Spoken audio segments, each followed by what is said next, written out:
కొండందవి ఎలుకను పట్టినట్టు రేవంత్ రెడ్డి గారి ప్రభుత్వం వివరిస్తూ ఉంది.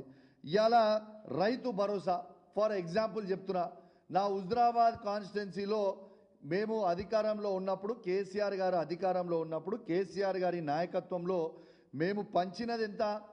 1,18,216 ఎకరాలు నా హుజరాబాద్ నియోజకవర్గంలో. వీళ్ళేమో మొత్తం ఎంక్వైరీ చేసి ఇప్పుడు వీళ్ళు వంచేది ఎంత అంటే 1,17,630 ఎకరాలు.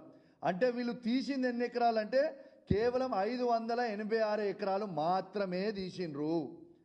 రాష్ట్ర వ్యాప్తంగా మీరు చూస్తే ఇది అధికారికంగా ఇచ్చిన రిపోర్ట్. ఇది నేను ఉట్టి కూడా చెప్తలేను, గాలి మాటలు మాట్లాడతలేను. ఇది అధికారికంగా ఇచ్చిన రిపోర్టే తీసుకొని మీ అందరు కూడా చెప్తా ఉన్నాను. ఇలా రాష్ట్ర వ్యాప్తంగా కేసీఆర్ గారి నాయకత్వంలో 1,52,00,000 ఎకరాలకి మేము వేస్తే ఇవాళ 1,50,00,000 ఎకరాలకి మరి రేవంత్ రెడ్డి గారు కూడా వేస్తూ ఉన్నారు అని చెప్పి ప్రకటించారు. ఇలా సాక్షిలో నేను చూసిన. మరి 1,50,00,000 ఎకరాలకి మీరు ఇస్తే కొండందవి ఎలుకలు పట్టినట్టు తుగ్లక్ లక్క రేవంత్ రెడ్డి గారు చేసింది నిజమా కాదా? అంటే కేవలం 1.38% మాత్రమే తగ్గించే ప్రయత్నం చేసిండు. అసెంబ్లీలో ఏం అబద్ధాలు ఆడినావు?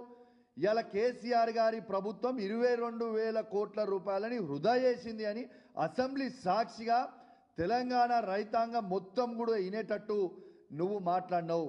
మరి ఇవాళ ఏం జవాబు చెప్తావు? నీ 2 లక్షల ఎకరాలు ఇలా తీసేస్తే హార్డ్లీ 200 కోట్ల రూపాయలు కావు.